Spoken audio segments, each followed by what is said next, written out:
And Philip, I asked myself a very, very important question.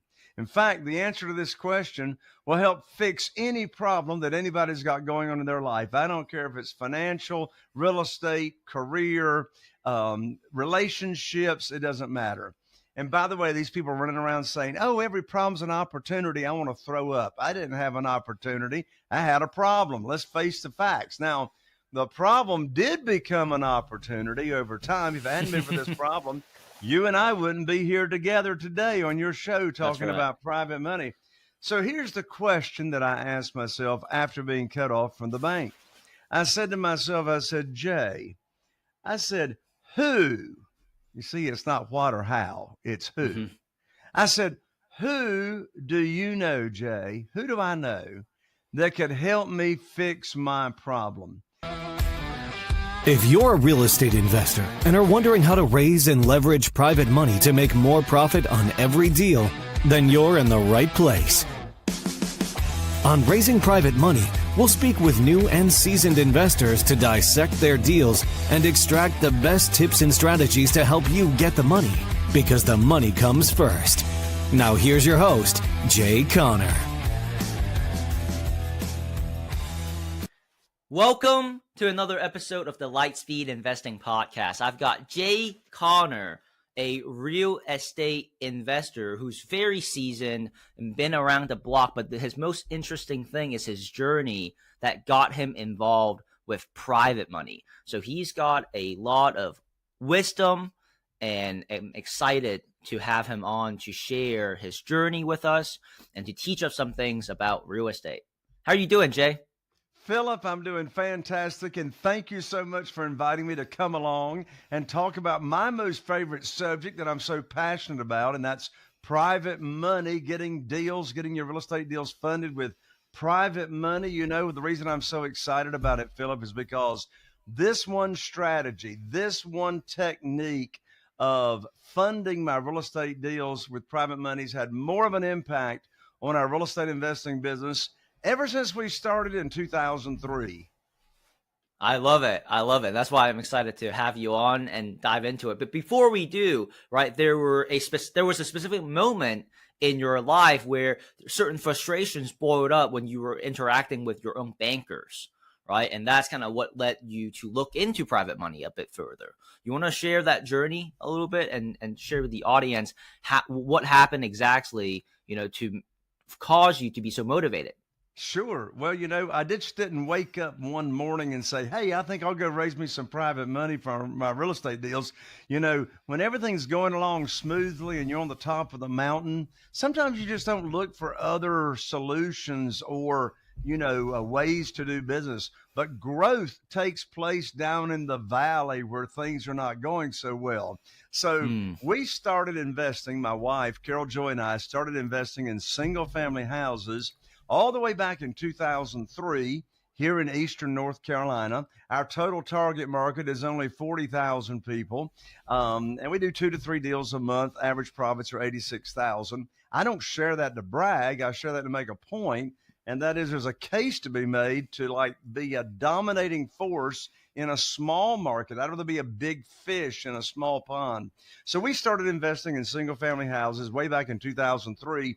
And Philip, from 2003 until January of 2009, those first 6 years, the only thing I knew to do to get my deals funded was go to the local bank or the mortgage company, get on my hands and knees and say, please fund my deal, and fill out applications. And, the banker would make me pull up my skirt and show all my personal assets and pull my credit score, and I had to provide financial statements. Well, that plan for funding my real estate deals, that worked out okay, so to speak, for those first 6 years. But then everything changed in January of 2009. And here's what happened. Philip, I was sitting right here at my desk, and I had 2 houses under contract to get funded. And I thought I still had a line of credit with the local bank. And so I called up my banker. His name was Steve. I told him about these 2 deals that I had on a contract that needed funding. And I learned like that over the telephone that my line of credit had been closed with no notice to me whatsoever. And I said to Steve, my banker, I said, Steve, what in the world are you doing telling me my line of credit is closed? I've been on time with my payments for 6 years. You funded a ton of deals. I got a great credit score. Why are you closing my line of credit? And Steve said, Jay, don't you know there's a global financial crisis going on right now? And I said, no, but you just gave me a financial crisis. I don't have a way to fund these two deals, right? And Steve says, sorry, not loaning money out to real estate investors. So I hung the phone down on the receiver and I sat here for a moment. And Philip, I asked myself a very, very important question. In fact, the answer to this question will help fix any problem that anybody's got going on in their life. I don't care if it's financial, real estate, career, relationships, it doesn't matter. And by the way, these people running around saying, oh, every problem's an opportunity. I want to throw up. I didn't have an opportunity. I had a problem. Let's face the facts. Now, the problem did become an opportunity over time. If it hadn't been for this problem, you and I wouldn't be here together today on your show talking about private money. So here's the question that I asked myself after being cut off from the bank. I said to myself, I said, Jay, I said, who? You see, it's not what or how, it's who. Mm-hmm. I said, who do you know, Jay? Who do I know that could help me fix my problem? And interestingly enough, when I asked myself that question, you know, the power's in asking the right questions. You can't get the right answers without the right questions. I immediately thought of Jeff Blankenship. Well, who in the world is Jeff Blankenship? Well, Jeff's a dear friend of mine and Carol Joy's. We know him through a cappella singing groups and gospel events and church and all that. He was living in Greensboro, North Carolina at the time, and he was investing in single family houses. So I called up Jeff.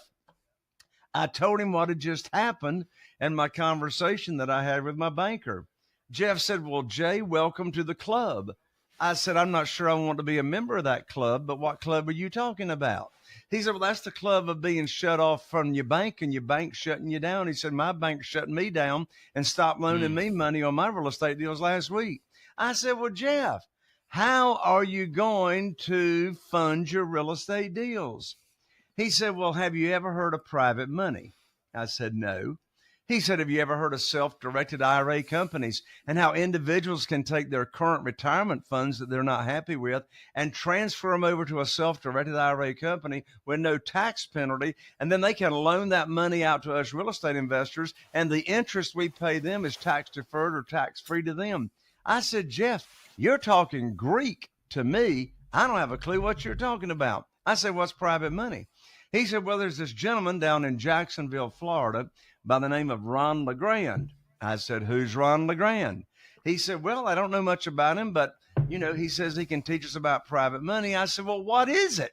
Jeff said, Jay, I don't know, but Ron says we can get a lot of it really, really fast. So I went to my very first real estate investing conference 6 years after being in this business. Don't make that mistake if you're listening to this show.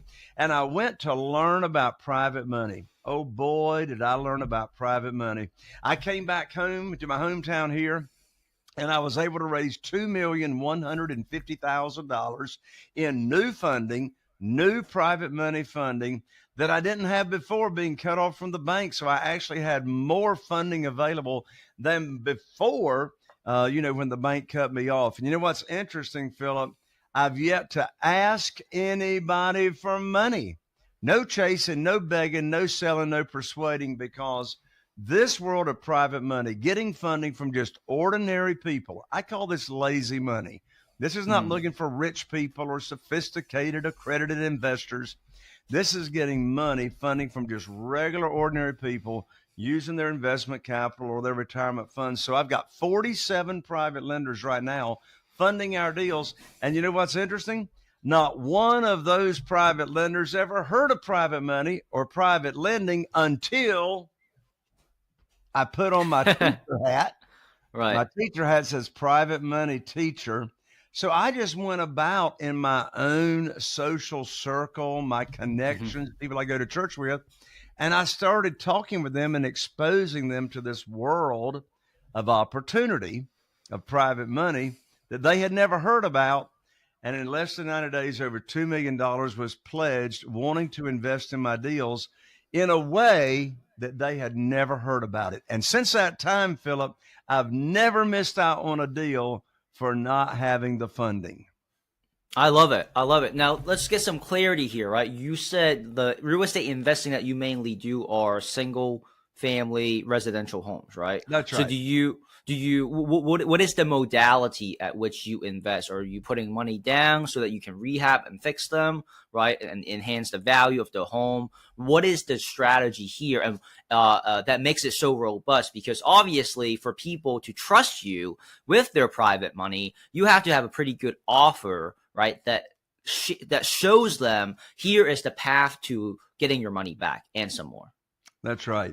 Well, and that's a great question, and it's a multifaceted answer. So first of all, I'm paying them 8%. I've been paying my private lenders 8% ever since February of 2009. So all these people, they're used to just getting, 1%, 2%, 3% or whatever in the local bank in a certificate of deposit. 8% is a whole lot more money. So right off the bat, they're interested because of the interest rate that's being offered. And this is on an annual basis, the 8%? APR, yes, annual percentage rate, yeah. But then secondly, you see, is how we secure and protect the private lender is very important. So we're not borrowing unsecured funds. This is all asset-backed debt. So I'm not raising money for a fund, right? To where I'd have to have an SEC attorney and a private placement memorandum. This is all called asset-backed debt, which means every private lender has their own promissory note, and that promissory note is collateralized or secured by a deed of trust. Here in North Carolina, most people call it a mortgage. So that protects them in case I don't pay them. If I don't pay them, they get the property. Now, another thing that they get all excited about is that it's a very secure and safe investment, because I'm not going to borrow more than 75% of the after repaired value. Now, I didn't say 75% of the purchase price. They fund the entire purchase, and the private lender funds the entire rehab, the renovation up front. That's why I bring home a big check every time I buy without having to take any of my own money to the closing table. So then we renovate the property, and then we cash it out. We sell it, right? Now, we can sell it more than one way. We can put it in the multiple listing service. We do high-end renovations. They look like beautiful homes, and they sell quickly in the multiple listing service. Or if I'm just doing a light rehab and it doesn't need that much to it, I can also sell it creatively to a rent-to-own buyer or a lease purchase buyer, which means they can't go to the local bank and get a mortgage. And the reason that works today is because 8% APR is less than what the commercial rates are at the local bank. Right now in today's market, the average commercial rate for a 30-year fixed mortgage on a commercial piece of property, say if you're going to landlord it, is 8.3%. So 8% is even less than that. I can get a positive cash flow, rent out the home, help the buyer get ready for a mortgage, and then they get a mortgage and cash me and the private lender out. So we have multiple exit strategies.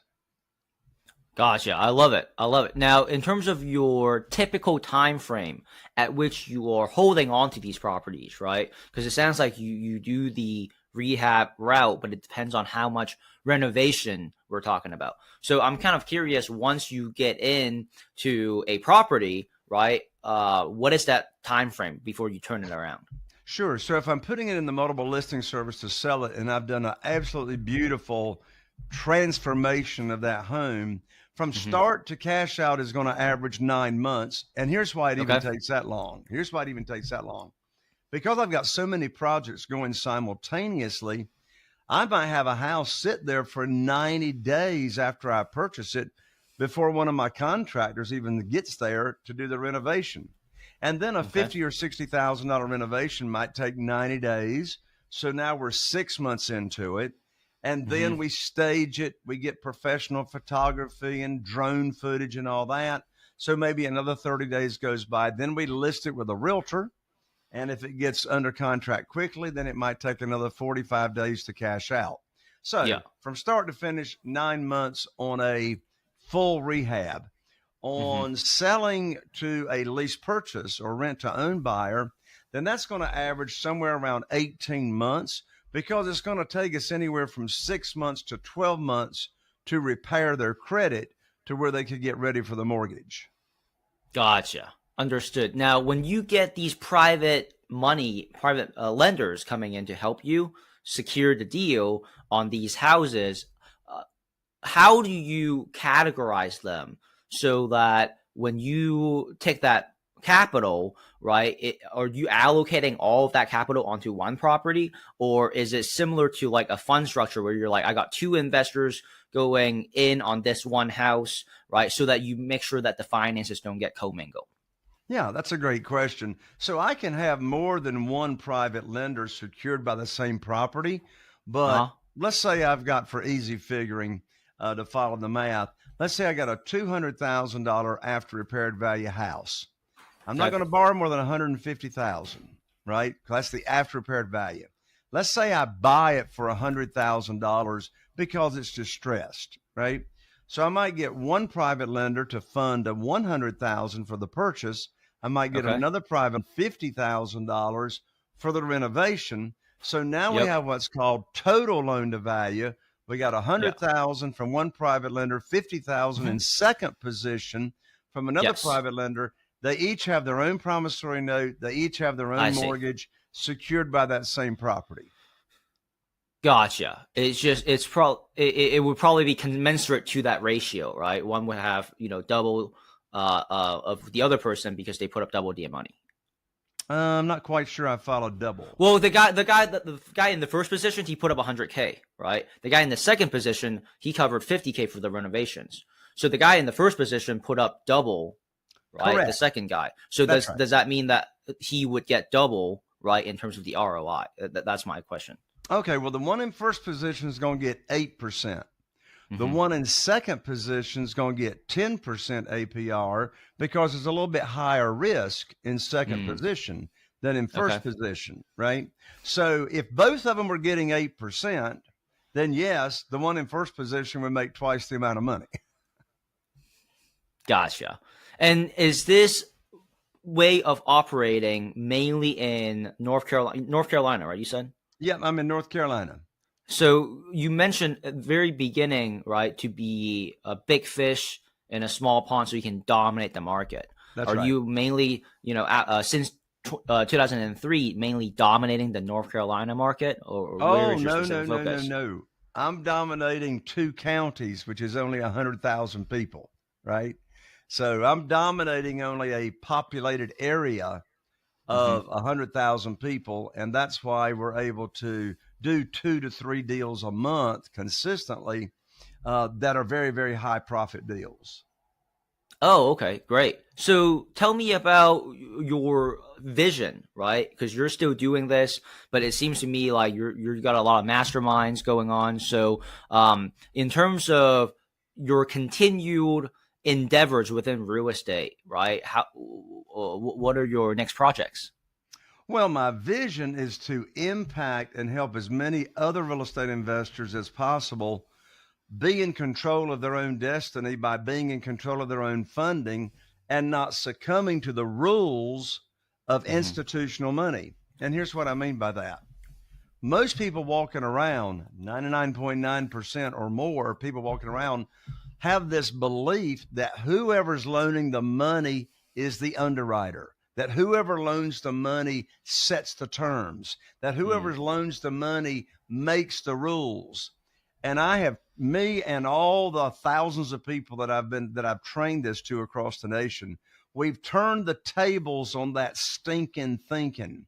So instead of applying for a mortgage, we're offering an opportunity, right? We don't pitch deals. We don't try to sell deals. What we do is we lead with a servant's heart, and we expose this opportunity to people in our own networks, how they can make money, high rates of return safely and securely in a way they never heard about it.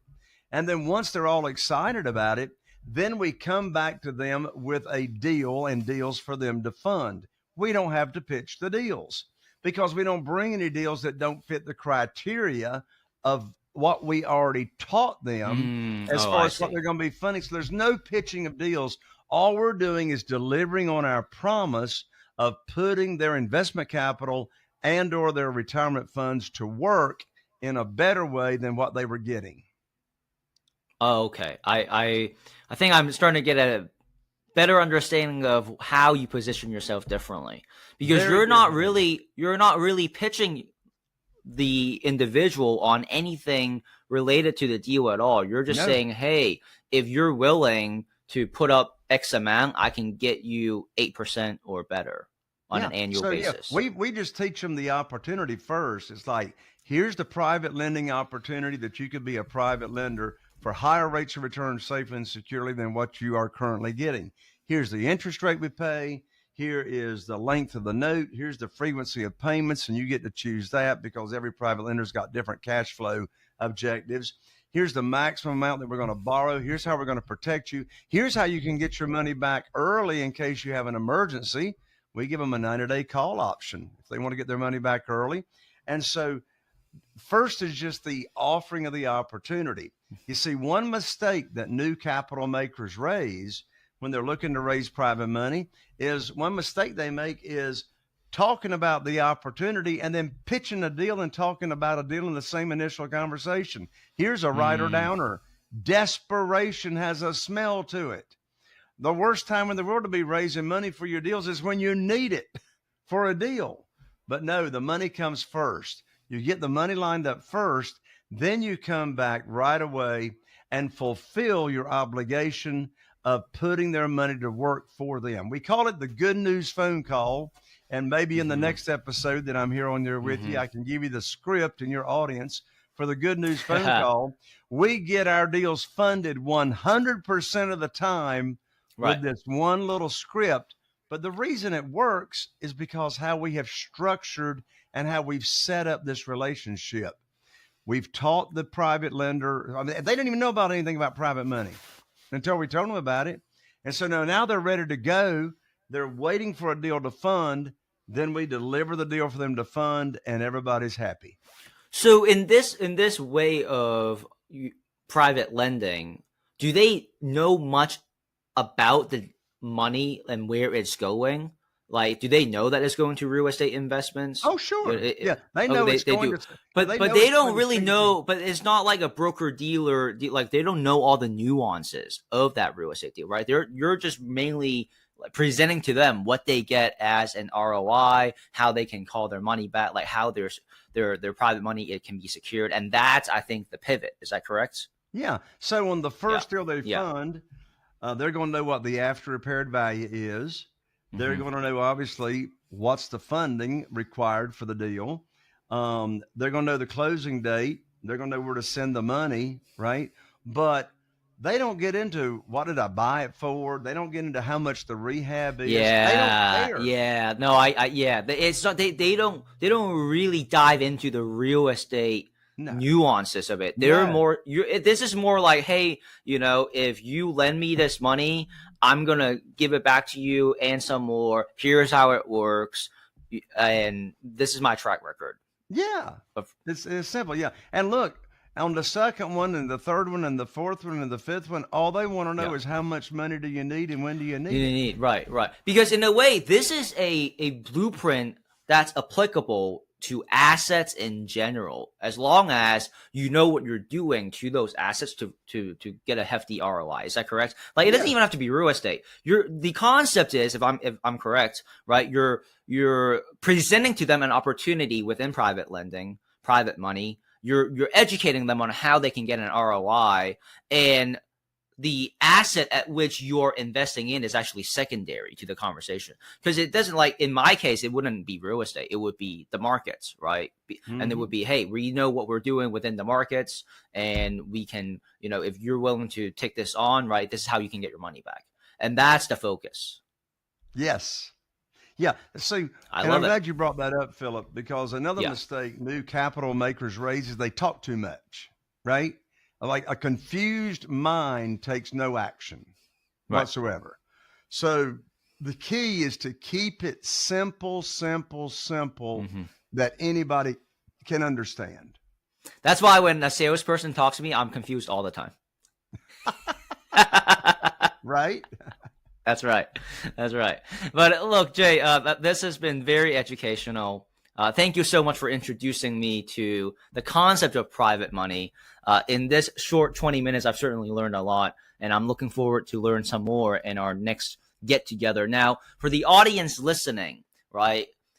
Number one, you have had some immersion within not just real estate, right, but entrepreneurship. What is your best advice, right, if you were talking to your 18-year-old self, or maybe some pitfalls to avoid, right, to conclude the episode for the audience? Surround yourself with like-minded people that have already been successful doing what you want to do. Don't make the mistake I did. When I started out this, in my first 6 years, I was out here on an island by myself, just relying on my previous experience and success in a totally different industry. So what would I tell my 18-year-old self, or actually in the case of 2003, what would I tell my 30 or my 43-year-old self at the time is go get in a mastermind, go get a mentor, go get around people that are already successful doing, I don't care what it is, that you want to do. Yep. I love it. I love it. That's why I love studying success principles, because regardless of the industry, it's applicable, right? As long as, and you know, when you study them enough, recurring themes keep happening. Thank you so much for your time, Jay. For the audience listening in, if they want to get in touch with you directly, what is the best way? The best way to get in contact with me directly is let me give your audience a gift. And so the gift is my recent best-selling book, which is called Where to Get the Money Now for Your Real Estate Deals, How and Where to Get Money for Your Real Estate Deals Without Relying on Traditional Lenders. And the book is $20 at Amazon, but don't go to Amazon and spend $20. Let me give you the book for free. I'll autograph it for you. I'll ship it to you 3-day express, and just cover shipping. And you can pick up my book at jayconner.com/book. Again, that's jayconner.com/book. I'll rush it right out to you. Thank you so much, Jay, for the generous gift. I really appreciate your time today, and I look forward to seeing you again. God bless you, Philip. Thank you. Thank you. You take care now. Are you feeling inspired by the knowledge you gained in this episode? Then head over to jayconner.com/moneyguide. That's jayconner.com/moneyguide, and download your free guide that shares 7 reasons why private money will skyrocket your real estate investing business right now. Again, that's jayconner.com/moneyguide to get your free guide. We'll see you next time on Raising Private Money with Jay